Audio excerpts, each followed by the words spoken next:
I've been reflecting a lot recently on the teaching that I'm doing, the different kinds of teaching that I'm doing.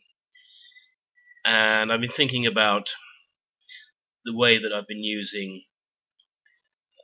technology, in particular computers and the internet, to facilitate what I'm doing with the students.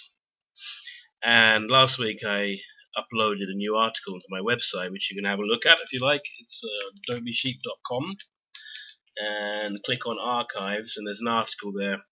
The latest article was about technology and education.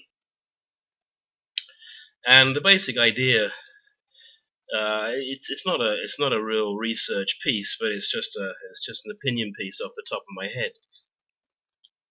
But the basic idea is that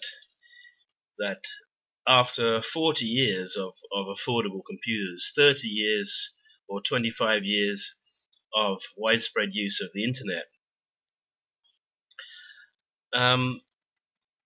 although technology is used in education, in schools, in mainstream education, it hasn't really changed the way that education is delivered. You know, the way that the technology is being used in schools is really just replacing the things that used to be used, and just doing exactly the same things, but in a more in a more technological way, which is an improvement in many cases. In many cases, it's not an improvement, and even where it is an improvement, you could argue that money could have been better spent elsewhere. I mean, we're talking about vast amounts of money that are spent on technology in classrooms in schools, but it hasn't fundamentally changed the way that education is delivered, even in expensive private schools. And for me, this is interesting because for me, it's very very powerful evidence to suggest that the education system cannot reform itself. It is stuck in exactly the way it was, the way it's been for the last 150 years, and it can't, even with all this technology at its disposal, it can't reform. It's exactly the same as it was in Victorian times. And I've been thinking about the current teaching that I'm doing, and the teaching that I'm currently doing falls into two broad categories. On the one hand, I'm teaching in a very traditional way. I'm teaching children literacy. I'm doing it in a very traditional way. You know, whiteboard, books, paper, pencils, and joined up handwriting. No, I mean, I use the internet to create resources, but for the actual teaching, I'm not using any technology at all. So that's that on the one hand, and the other broad category of teaching that I'm doing would be completely impossible without the internet and without computers, without technology. You know, I have students that they're not even in the same country as me, and I'm teaching them. And a lot, you know, I would say 70% of what I'm doing with my own children, homeschooling or home education, is done using technology. And as I reflect on that, I think that's interesting because on the one hand, I'm either doing something in a traditional way, or on the other hand, I'm doing something in a completely different way, which would be impossible without technology. And mainstream education kind of falls in between those two stools. You're doing, you know, teachers in public schools, in mainstream education, private schools, international schools, you name it, are doing pretty much the same thing that they've been doing for a long time. I mean, even Montessori, I mean, that goes back a long way. They're doing the same things that they would have been doing 100 years ago, just using different technology. Um, and it's amazing in schools that you think that they have all this technology, you have all this technology at your disposal, and yet you just use it to do exactly the same thing. Now, anybody who knows me or has read any of my articles or listened to my podcasts will know that um, that I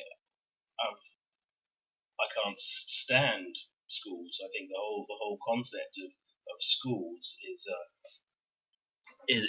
terrible. It's prisons for the mind, prisons for children.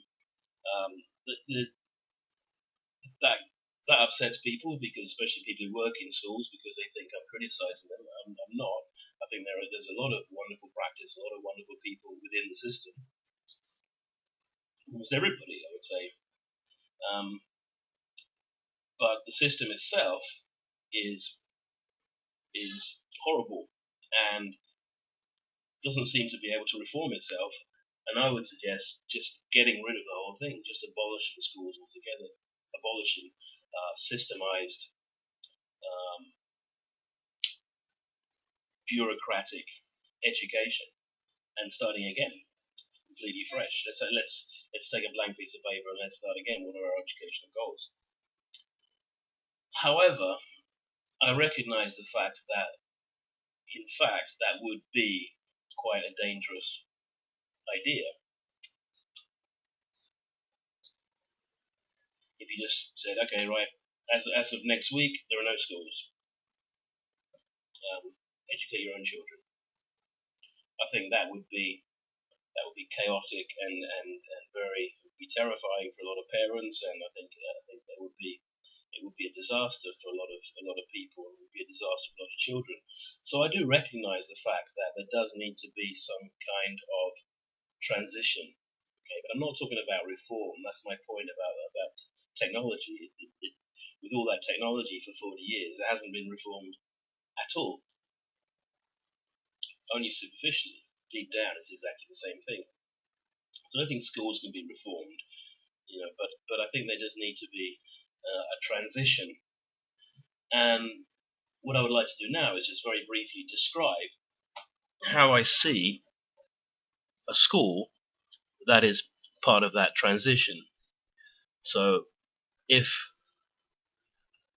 God forbid, I ever find myself back in a school, and I'm in a position to decide how that school should be run,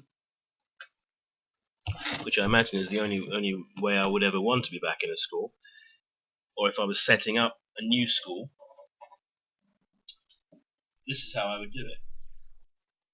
I would set up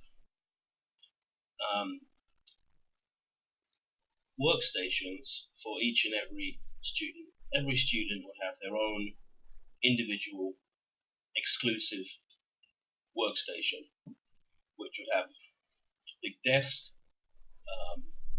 good computer with a big screen, comfortable chair, maybe a little cupboard next to it, bookcase. Every student would have this with their workstation.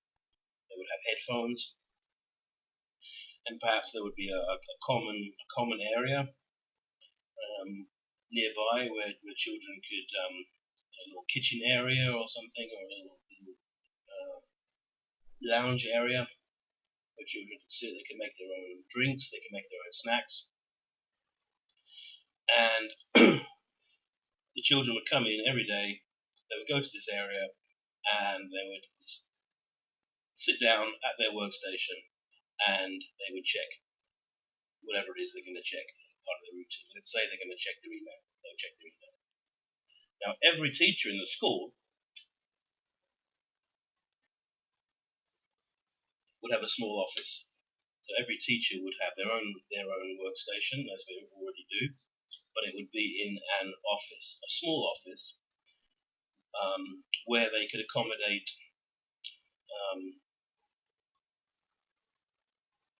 not with desks. I think the complete elimination of desks in this blueprint, and the teacher would have their own office with seating, comfortable seating, which would accommodate, say, half a dozen students at most at a time.